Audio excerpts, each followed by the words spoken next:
Welcome to the SRNT 2021 Public Health Keynote Plenary. My name is Jaz Alawalia. I'm a professor at Brown University Schools of Public Health and Medicine. First and foremost, I would like to thank Bruce Wheeler for his outstanding leadership over decades, I believe. Bruce is an outstanding person and leader. Also, Brooke Miller, who's done an amazing job of putting this meeting together. But of course, I'll be remiss.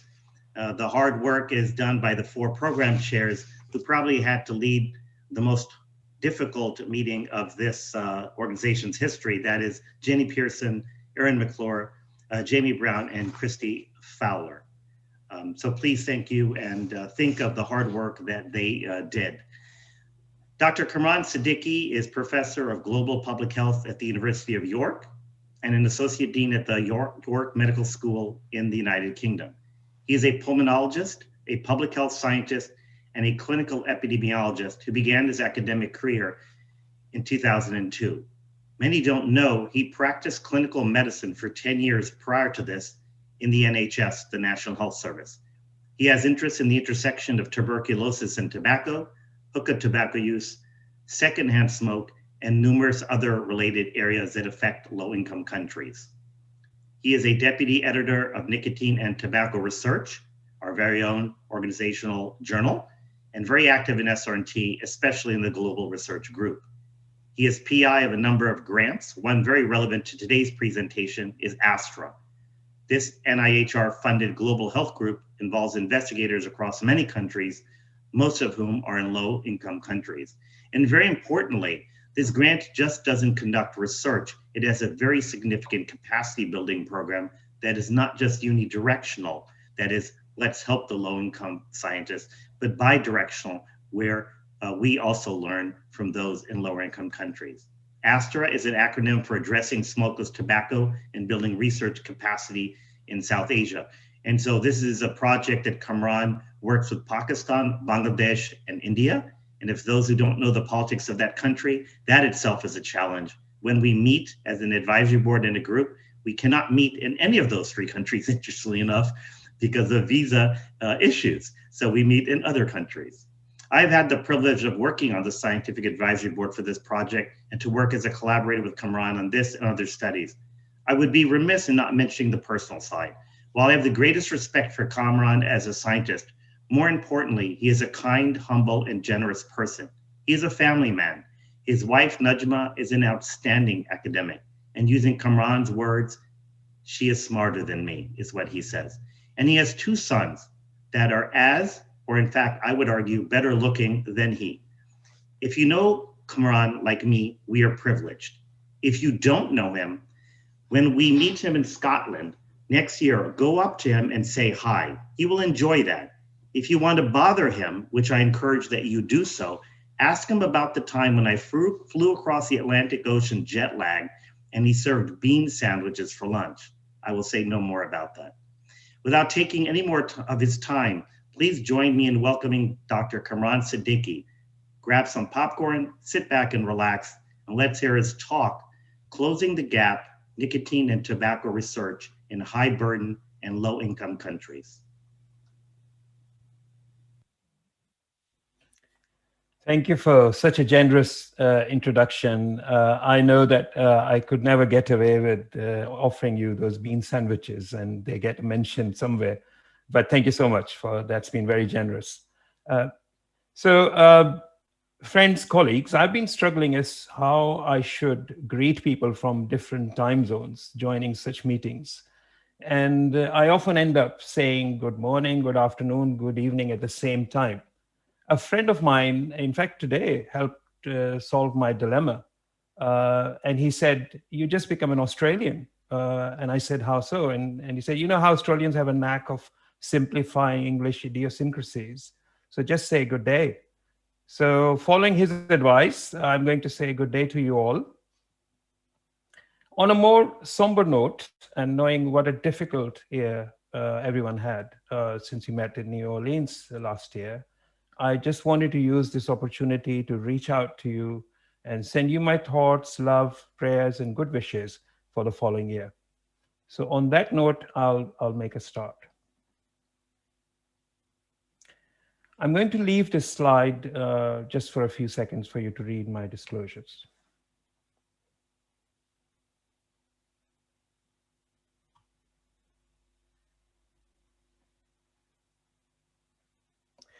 Throughout my professional and academic career, I, like many other colleagues in this field, in this room actually, have been driven primarily by a desire to reduce health inequalities. And it is that desire that led me to conduct research in tobacco control in often very challenging circumstances. So I'll start my talk with a couple of examples to illustrate the wide gulf that exists between high and low income countries, particularly with respect to tobacco control and nicotine and tobacco related research. During my talk, I'll use 3 examples from my own academic journey to demonstrate not just the trials and tribulations of conducting such research in low income countries, but also the rewards I've collected throughout. I wish to end my talk sharing a few lessons I've learned in this path so far, in the hope to motivate others and those who are thinking of an academic career in global health, but also see if this resonates with others who are also traveling or have traveled on this road before. I would like to point out as a disclaimer that my narrative is an anecdote and is based on my limited experience of working primarily in Bangladesh and Pakistan. I do not wish to generalize this to other or all low and middle income countries. In my view, some of this may be valid for other higher burden, poorly resourced countries, but I hope that this will stimulate others working in such settings to also share their experiences, which I know in time will help to build a pool of knowledge within SRNT from which I'm sure everybody could benefit.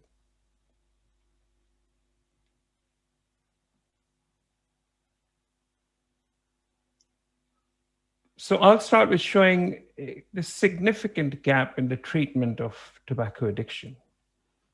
I'm sure you're all aware that despite having cost-effective treatments, less than a third of the world's population have access to tobacco cessation. What's more relevant to this talk is this huge disparity that exists between high-income and low-income countries, with only a very few poorly resourced countries offering some cessation services in their primary care. While some progress has been made over the years, the trend lines here in this chart show an increasing inequality and a widening gap between these 2 groups of countries. In this discussion, we mustn't forget that 80% of all tobacco users now reside in low and middle income countries. So I think that makes it quite poignant and quite important, this inequality gap.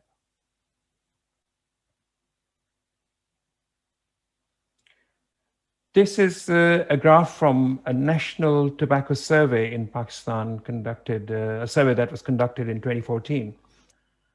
And tobacco users were asked about their experience of receiving any tobacco cessation advice or support in the preceding 12 months. Among those who visited a health professional, only 2 out of 5 smokers were asked about their tobacco consumption. So only 2 out of 5. And only 1 in 5 were advised to quit, which basically means that 4 smokers were not advised to quit. Very rarely, in fact, only 1 in 20, ladies and gentlemen, received any specific medication or counseling to help them quit. Such disparities are quite widespread in many low-income countries. In fact, across all low-income countries, fewer than 50% adults visiting a health professional are ever inquired about their tobacco consumption. By the way, these disparities are not just limited to services and treatment, but also extend to academic activities as well. A few years ago, I led a Cochrane review, which systematically reviewed and summarized studies examining the effect of smoking cessation interventions in people with HIV. We found 14 studies, but not a single one was conducted in Africa or Asia, where I'm sure you're aware that the vast majority of people with HIV and AIDS live. In fact, according to this paper, which was published in PLOS Medicine a few years ago, only 8% of academic papers originated from sub-Saharan Africa in a single year among all publications on HIV. And as you can see from these dots, that most of these papers were from the US or from Europe. So I mentioned I'll talk about 3 examples from my career. So I'll start with tuberculosis and tobacco.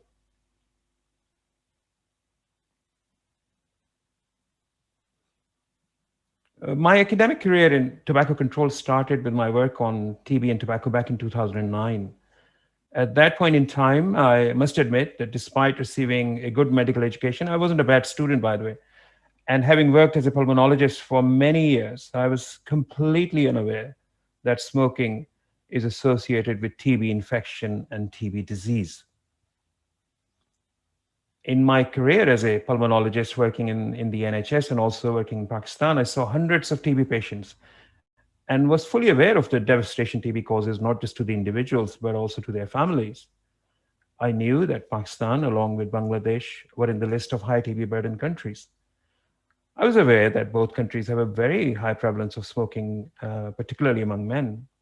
But I had absolutely no idea that almost a fifth of TB deaths are actually attributable to smoking.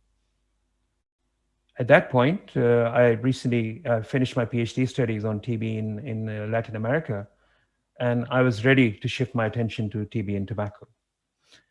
So, in my initial reading, I learned that compared to non smokers, TB patients who smoke are more likely to develop cavities in their lungs, contain bacteria in their spit even after 2 months of treatment.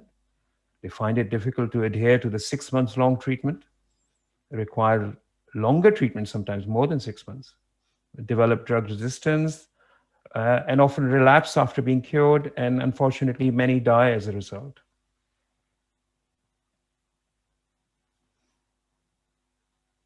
In a more recent study, I also learned that the prevalence of smoking in TB patients, especially pulmonary TB patients, is a lot higher than that in the general population. I mean, this data collected in TB clinics in Bangladesh and Pakistan has been compared with smoking in general population from the global adult tobacco surveys. And this shouldn't come as a surprise to anyone, as I was just in the previous slide talking about the strong association between smoking and tobacco. So another guilt that I carried over for my life as a TB physician was not asking my patients about their smoking status, let alone advising them to quit or offering any treatment. To tell you the truth, I wasn't even aware of what I can offer. I wondered if I'm alone in this, or there are thousands of other health professionals who, like me, care deeply about their patients suffering from TB, but not sensitized to this opportunity to address their smoking behavior and potentially save them from both short and long-term consequences.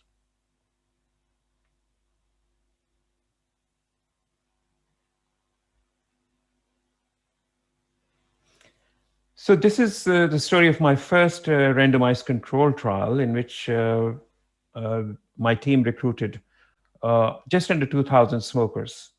And these were attending TB clinics. So there were 33 TB clinics that we enrolled these patients from. And then they were randomized to receive, in arm 1, a behavioral intervention, which consisted of 20-minute and 5-minute sessions delivered by TB healthcare professionals, as you can see from this picture. But they also received bupropion in addition to that behavioral support.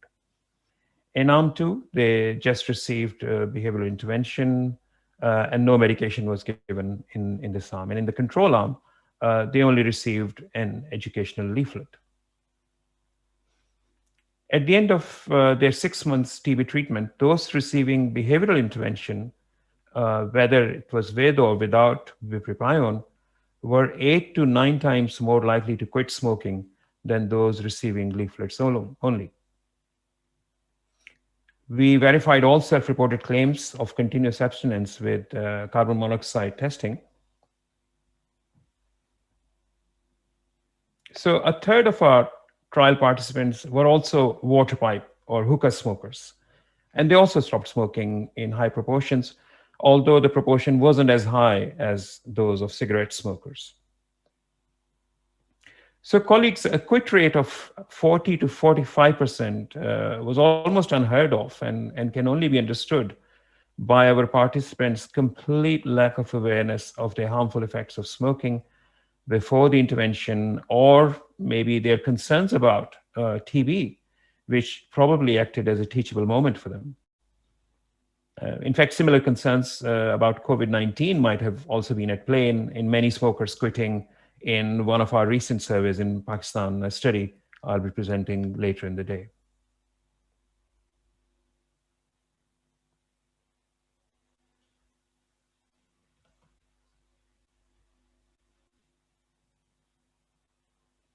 So building on the success of our behavioral intervention, my team carried out another even larger trial, this time recruiting just over 2,400 TB patients.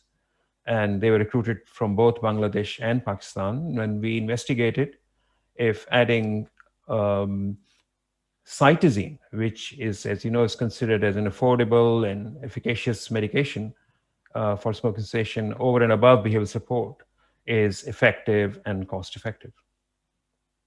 The participants were individually randomized to receive either cytosine or placebo, and both arms, participants in both arms received behavioral support. This time, we assessed cessation outcomes as well as TB clinical outcomes, both at month 6, as well as at the end of TB treatment at month 12.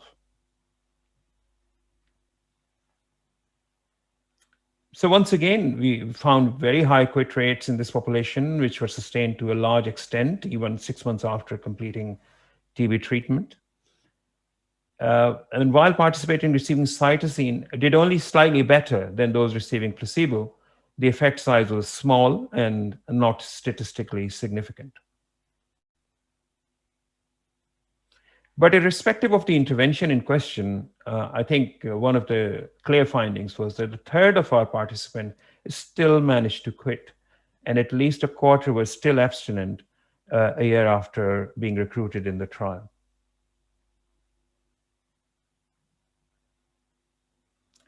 In a follow-up analysis, we also compared TB clinical outcomes of those who stopped smoking with those who didn't. And in fact, those who stopped smoking showed an earlier improvement in their clinical symptoms and recovery compared to those who didn't smoke. And we measured it through an 8-point clinical scale. And you can see the difference between the two lines here. We also found that those who stopped smoking had their sputum clear of bacteria in a higher proportion than those who continued. Quitters were also more successful in completing their treatment and being cured completely of TB at both 6 and 12 months. And there were fewer cases of TB relapse among them as compared to those who were still smoking. Finally, there was also a difference in at least 3 dimensions of their quality of life. Those who stopped felt they were more able to carry out usual day-to-day activities and had less discomfort and mental distress compared to those who carried on smoking. Now, one can argue that since this is a cohort analysis and the individuals were not randomized, there can be a confounding factor that might have led to this difference in the two populations, that is, quitters and non-quitters. I mean, we try to adjust for such confounders, but of course, one can only adjust for those variables that are known and measured in such a study.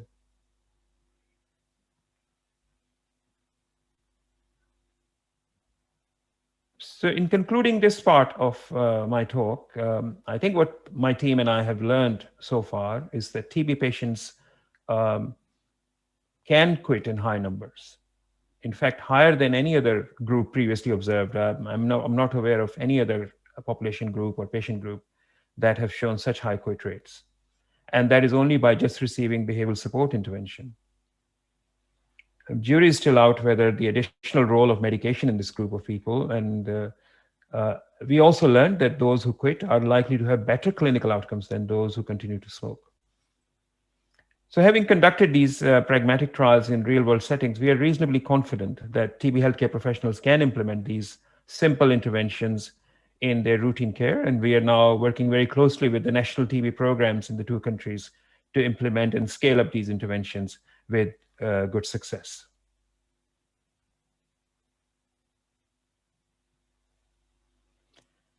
Okay, so this was the first example. I'll now continue with the second example, which is secondhand smoke.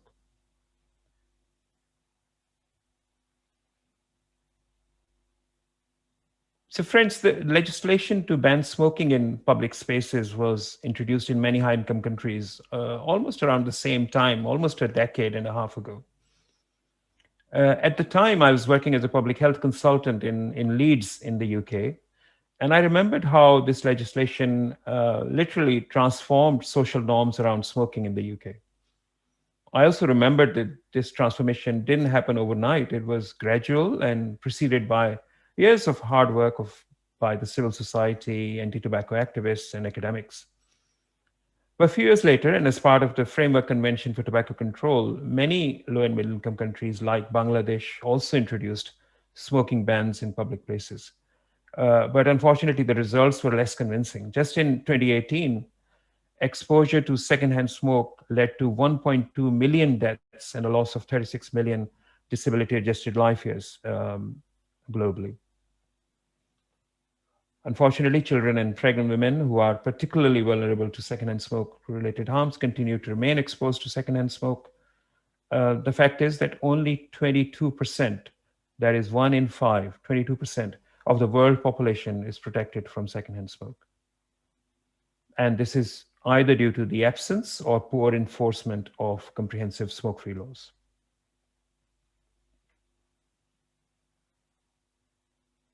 So this graph is from a study that my team carried out examining the prevalence of first and secondhand smoke exposure in pregnancy.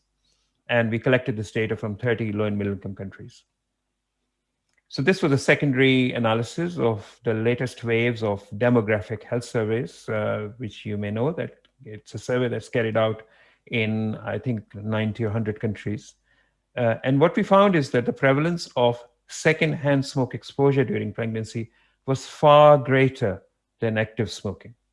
So secondhand smoking exposure was far greater than active smoking. In Bangladesh, for example, where active smoking by women during pregnancy is negligible, secondhand smoke exposure was as high as 50%.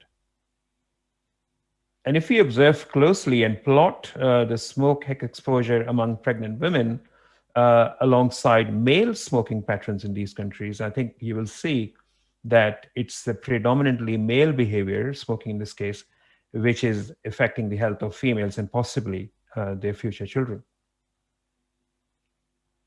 We also estimated that daily secondhand smoke exposure may account for a greater attribution towards stillbirths and possibly other birth outcomes than active smoking. So let me just repeat that. So secondhand smoking may be a bigger cause of poor birth outcomes, including stillbirths, than active smoking in low and middle income countries. So giving you the example of Indonesia, it is possible that 14% of stillbirths could be due to secondhand smoke exposure.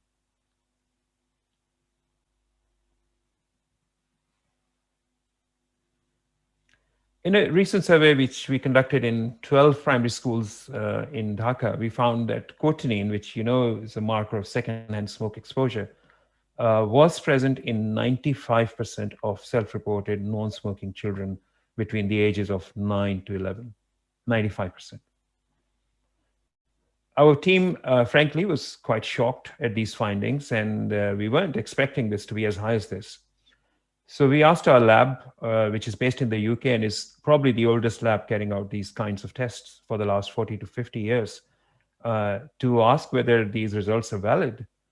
But their answer was they are absolutely valid, these results, and they weren't shocked, by the way. They mentioned how such levels were also observed in Britain in the early days of their work, before any smoking bans, or even before there was awareness of harms of secondhand smoke exposure so widespread. Of course, it's much lower now in Britain. So in countries where I work, Bangladesh and Pakistan, my teams have been using such findings to lobby respective governments to strengthen their secondhand smoking legislation and expedite their implementation. But the fact remains, smoking in enclosed spaces is still a social norm, and there's still much work to be done in crafting what appears to be a social change. So this led us to a series of studies in both countries in which my team tried to use a community-based approach to address the issue of secondhand smoke exposure. So in Pakistan, for example, we worked in a rural community which comprised of approximately 5,000 households. Our main task was to sensitize the community about the risks posed by secondhand smoke exposure and support them in taking community-wide actions. Our objective was to obtain pledges from their families in the community to make their homes smoke-free. And we used a multifaceted approach in our intervention and worked with faith leaders, schools, healthcare professionals, and other community leaders.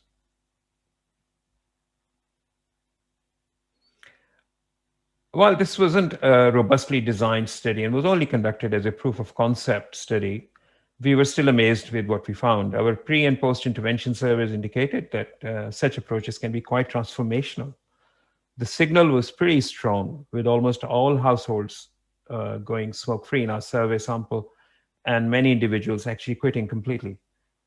We, of course, cannot draw any definitive conclusions from this initial work, but it did encourage us to further explore this approach.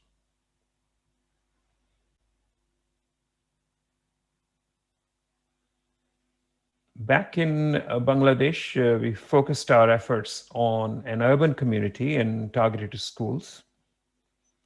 Primary school children were sensitized to the harms of secondhand smoke through school-based activities and were encouraged to speak to their parents, asking them to make their homes smoke-free.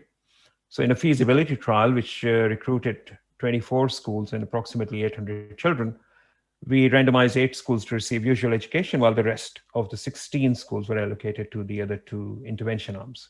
And these interventions were receiving school-based activities, one with more prolonged sessions.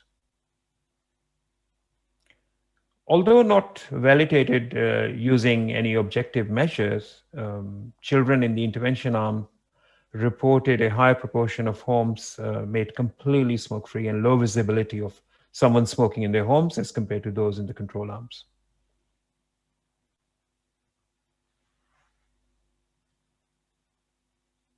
So we were mindful that so far we have not demonstrated any value of such information using objective measures. So therefore, in the next trial, we not only optimized our intervention, but also measured salivary cotinine as our primary outcome. Our intervention, still school-based, was delivered by the school teachers themselves.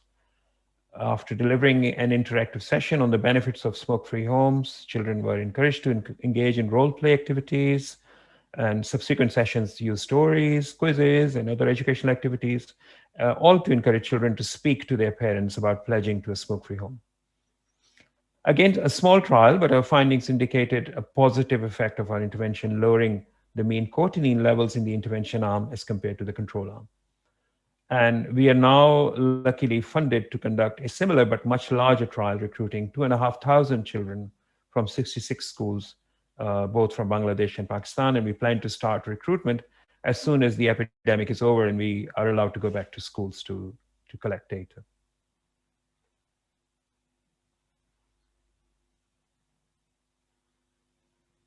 But so far, not all of our efforts have been successful. In another large randomized control trial in Bangladesh, we trained Islamic faith leaders to encourage their communities to go smoke-free.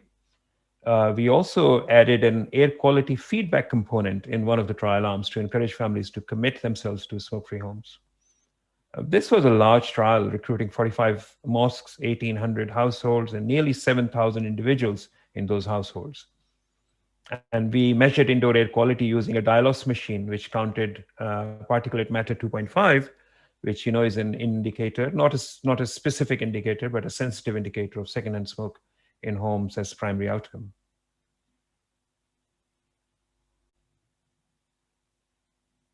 I think the clinician in me was hoping to see a positive effect. I know as researchers, we shouldn't really care about whether the result is positive or not, but anyway, that's just me. At least in one of the intervention arms, we were hoping that there will be some effect, but disappointed that there was no difference observed in the indoor air quality between both intervention and control arms. We also conducted an economic evaluation, which also indicated that both interventions, the one involved faith leaders and the one in combination with feedback and faith leaders, were also not cost effective.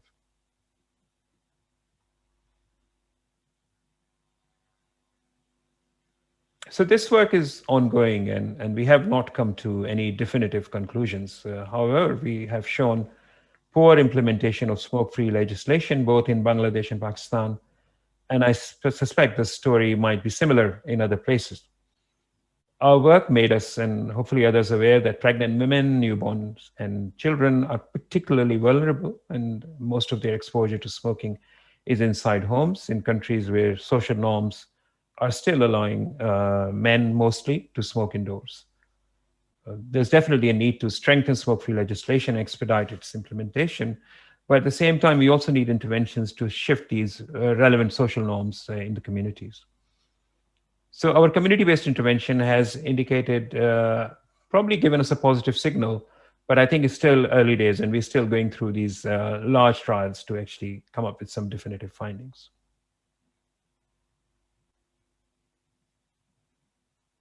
I'm now coming towards the last part of my talk, and actually that's the final example I'll use, which is smokeless tobacco. A few years ago, I attended a presentation on smokeless tobacco at an international conference in the UK. It wasn't an SRNT meeting, by the way. And I was amazed to see that the focus of the talk was entirely on Swedish snus, which we know is a form of smokeless tobacco, with almost no recognition, zero recognition of the wide variety and consumption patterns of smokeless tobacco in the rest of the world. I don't blame the speaker, as I realized in my subsequent reading of the literature that there was very little written on smokeless tobacco from a global perspective, other than, of course, just the literature available from Sweden and the US about the varieties of smokeless tobacco that is consumed there. So in this slide, I show three different varieties of smokeless tobacco products. There's Swedish snus, which you can see here. It is heavily regulated variety of smokeless tobacco with negligible amounts of carcinogens and hence promoted as a harm reduction product. Then, on the other hand, there are these other two varieties which are very popular in South Asia. One is a custom-made product called Pan, more on that later. And another one is a branded variety called Gutka. So as opposed to Swedish snus, these products contain very high levels of carcinogens, and due to the addition of certain additives, their potential to cause cancer is further enhanced. So these products are available in more than 130 countries and in every continent. And they're consumed by more than 300 million people in the world. So 300 million people, which is a quarter of all tobacco users across the globe. But it is still the fact that vast majority of these consumers, approximately 250 million, reside in South and Southeast Asia. The use of smokeless tobacco in South Asia is culturally ingrained, as you see from this photograph taken at a wedding. This is a wedding in Pakistan where Pan, a variety of smokeless tobacco, is displayed as canapes. And if you're visiting a house in Bangladesh, you're very likely to be offered Pan with tobacco as one would offer a cup of tea or coffee. If you're visiting a temple in Sri Lanka, it is likely that you will find smokeless tobacco products among the offerings to the gods. Likewise, if you visit a grocery shop in India, you're very likely to find smokeless tobacco products lying right next to confectioneries and sweets, almost indistinguishable and well within the reach of children.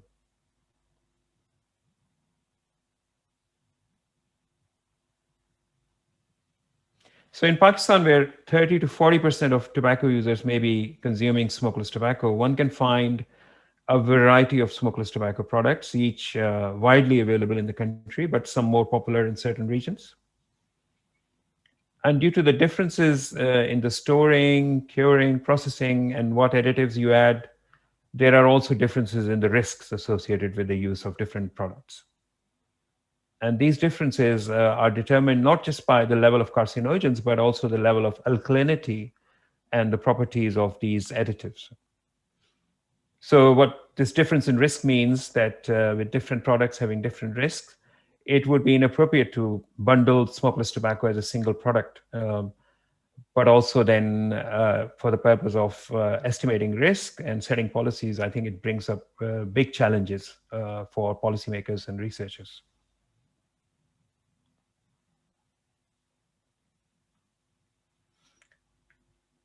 Just to illustrate the points I made in the previous slide, I just want to show one example of pan with tobacco. And here you see a leaf, by the way, which isn't a tobacco leaf. This is a betel leaf grown in South and Southeast Asia. And if you ask for a pan at a kiosk, you will be served this betel leaf with tobacco painted with lime, which increases alkalinity, and combined with cracked areca nuts. You can see that. And the whole thing is wrapped and also called as betel quid and placed in the mouth between cheek and gums. And then it's chewed slowly. So areca nuts, which we know is a carcinogen in their own right, cause tiny abrasions in the mouth, which enhances the absorption of nicotine and carcinogens and acts as a kind of additive factor. So my next slide should not come as any surprise when I say that some of these products used in South Asia may be 3 times more addictive than cigarettes. In a study in Bangladesh, we interviewed smokeless tobacco users and took their saliva samples for cotinine testing and found that for roughly an equal amount of tobacco consumption, the nicotine dependency scale, which is specific for smokeless tobacco, showed 3 times more dependency than what was observed in a previous study conducted among cigarette smokers. The cotinine levels also showed a similar difference between our study of smokeless tobacco users and the one conducted among smokers. So in our cessation work so far, we found that smokeless tobacco users, despite their willingness to quit, find it extremely difficult to quit. And I suspect this is due to not just the social and cultural norms, but also down to the high levels of dependency observed in our study.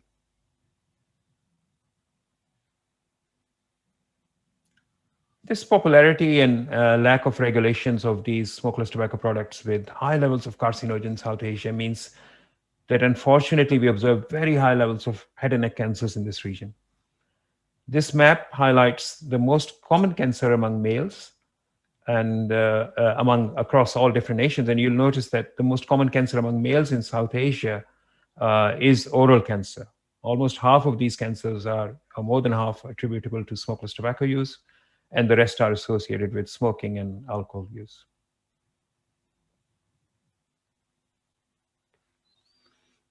As mentioned before, not every smokeless tobacco product carries the same level of cancer risk. So it's very important that we make a note of that. There's in this meta-analysis, which is conducted by a group mentioned by Dr. Ahluwalia's Astra, the investigators have shown that the risk of developing oral cancer is highest with pan and with gutka, the products that are used in South Asia, but on the other hand is almost negligible with Swedish snus, as you can see here.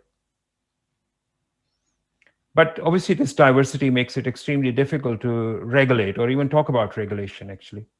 My team working with Astra often gets in Twitter, get trolled and accused of giving smokeless tobacco and nicotine a bad name, especially when there is much evidence that switching away from cigarettes to snus has reduced the cancer incidence in Sweden. We also get a hard time, by the way, in other arenas in South Asia, for example, where harm reduction is often considered as an euphemism for colluding with the industry and so on. And very frequently in some meetings, the emotions can run very high very quickly. And as you would appreciate that, it's very difficult to find any sensible solutions to such intricate problems in an emotionally charged atmosphere. Nevertheless, we estimated the global disease burden due to smokeless tobacco and found that smokeless tobacco may be linked with approximately 0.35 million deaths in 2017. And having conducted a similar estimate in 2010 data, we believe this burden has gone up by a third. In the background, you may also notice a world map that is depicting the prevalence of smokeless tobacco users among males, with the darker shade indicating a higher prevalence. And while we've talked about the use of smokeless tobacco in South Asia, this map is also a reminder that smokeless tobacco is a global issue. And there are many other countries in Africa, in Central Asia, and Southeast Asia, where smokeless tobacco is very popular. with very little information about the risks associated with its use.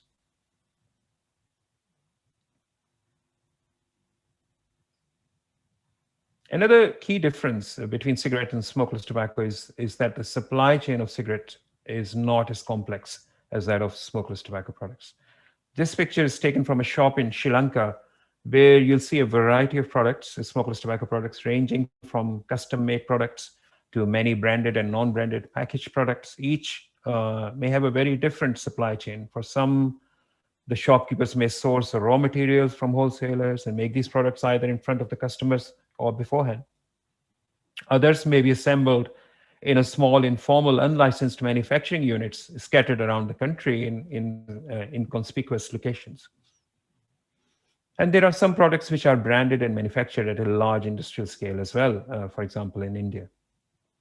And you can just imagine the challenges of regulating and taxing a supply chain which is so diverse, so fragmented, informal, and mostly hidden.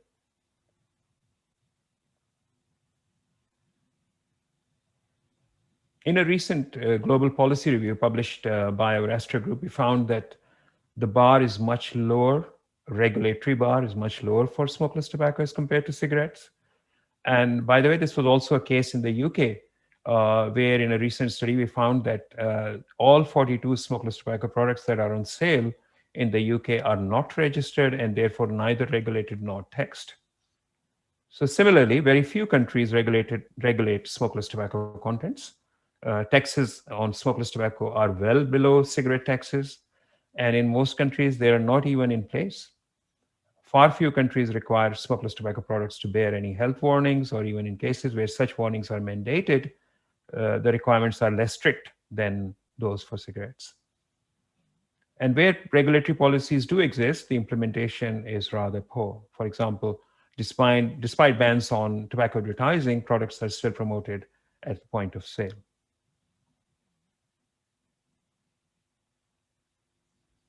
So within Astra, we are determined to reduce harms associated with the consumption of smokeless tobacco products, and there are many challenges in the field.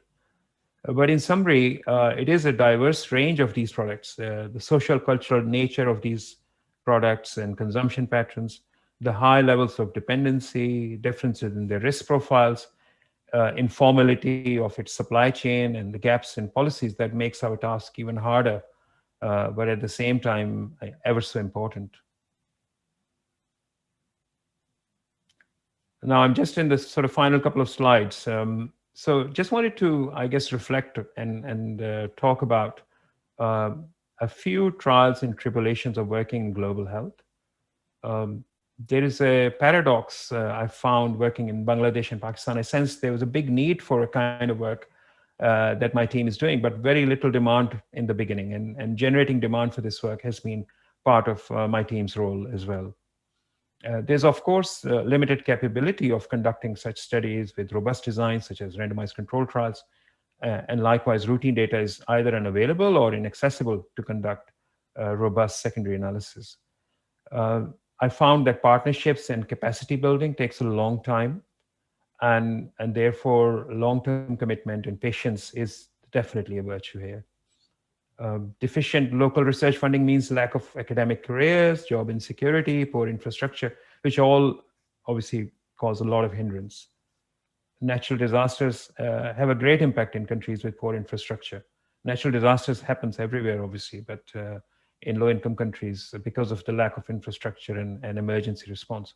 So I remember once during my first trial in Pakistan, there was a massive flood during the middle of our recruitment. And not only we had to stop as almost all health facilities and surrounding villages were underwater, but we had to start all over again because unfortunately, a lot of our recruited participants went either missing or worse, actually died, a lot of them.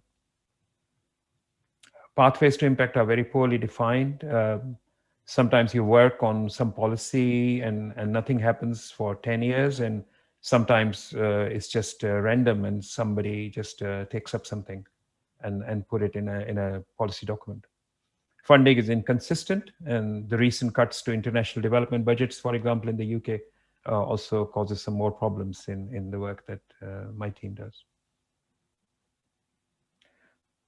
On the other hand, there are many rewards. It's very rewarding to create demand for research in a neglected and important area. I found people are generally very hungry for knowledge and soak it like a sponge. The early career researchers that I worked with, very, very privileged.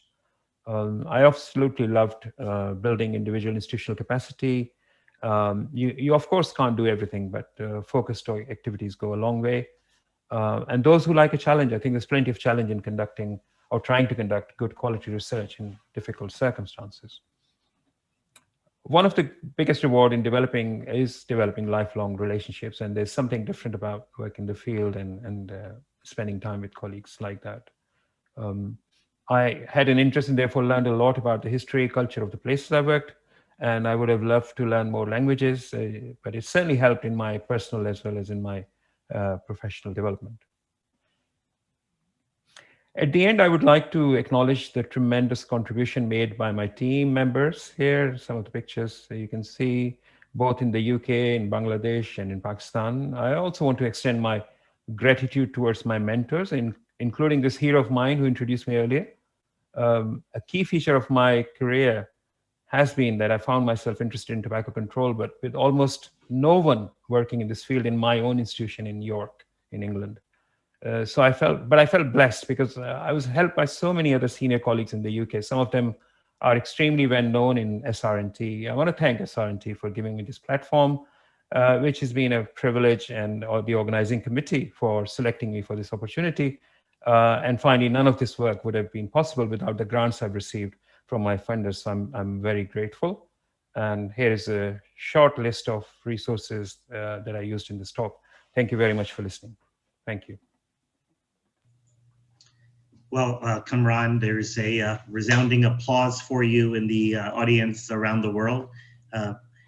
No surprise, you did not disappoint. In fact, you whet the appetite for many of us to think about questions as well as about research ideas. So without taking more time, there's some questions here. I'm going to pose them to you, Kimron. I'm going to be very brief, and if you can be briefer, it would be better. Then we can go through more questions. So the first one from Chris Bullen won the bean sandwich because he asked the first question. It's a simple one. How have you been able to recruit so many people into your trials?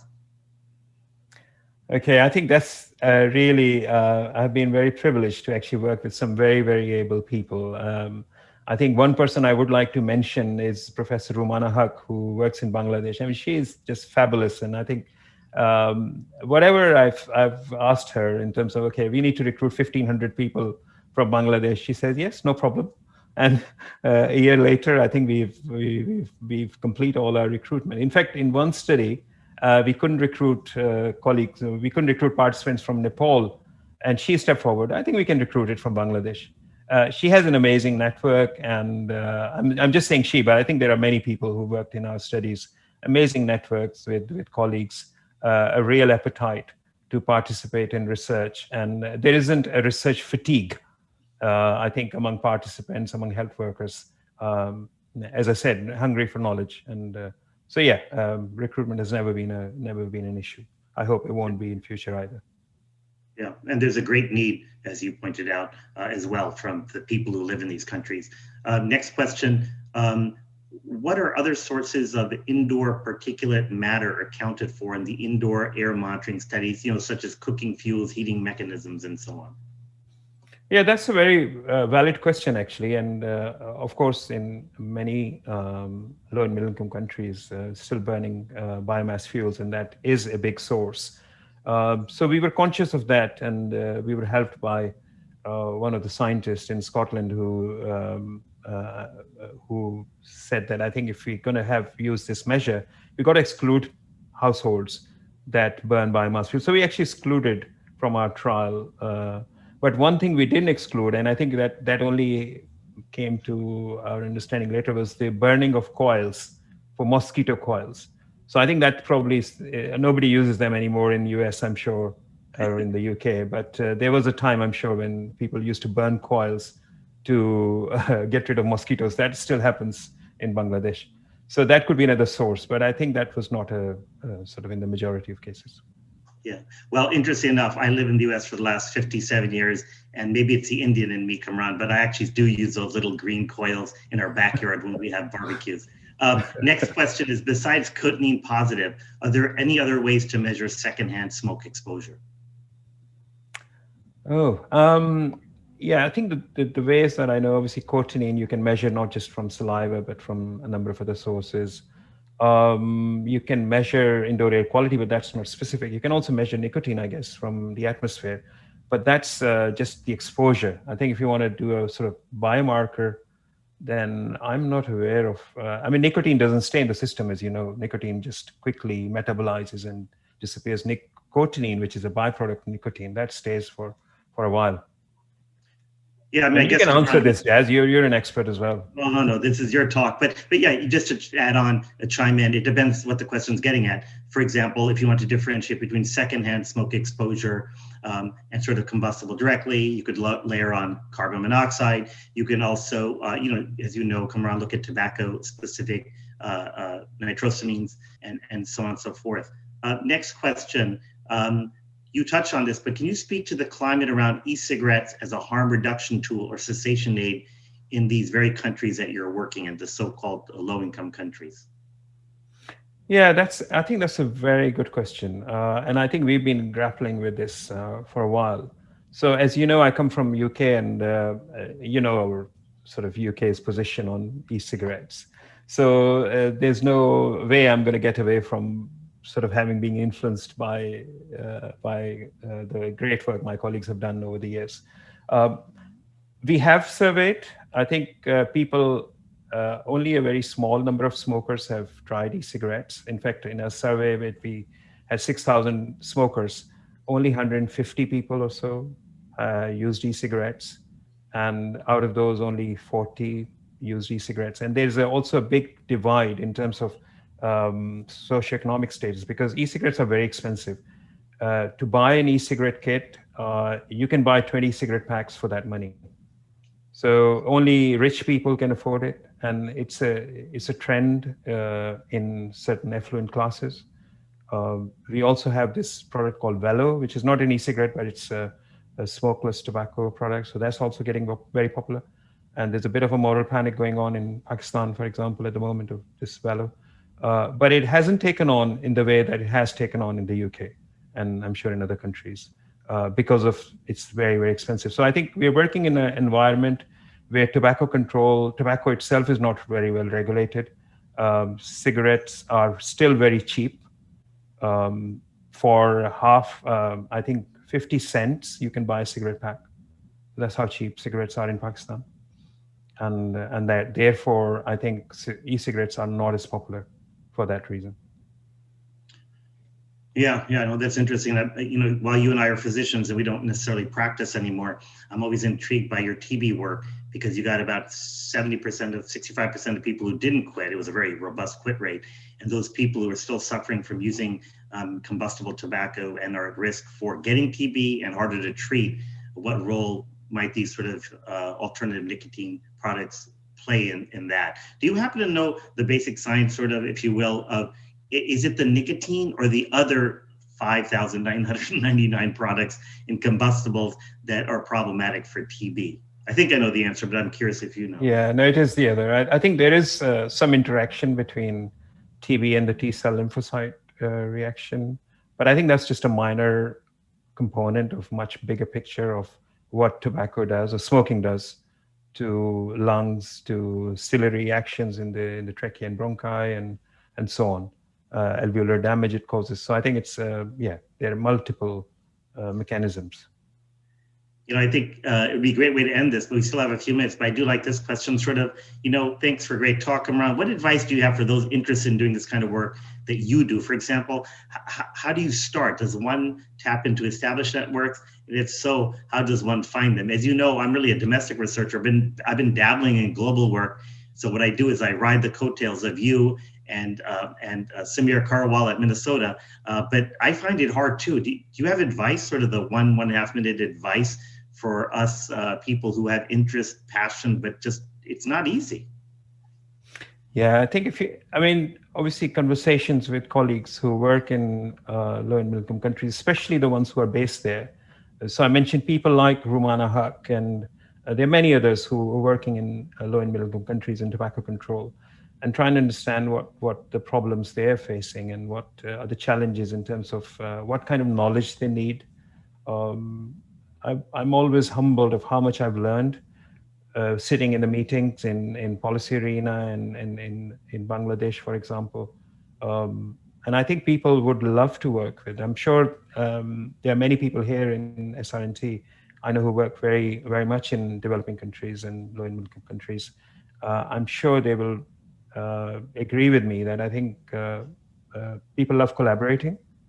Um, but I think it's just I mean, I'm sure people in SRNT know this very well, so I don't want to patronize anyone, but I think it's just doing it with respect and understanding the local context and try and address the problem rather than imposing any agendas. I think that's important, but I don't need to teach that to colleagues here.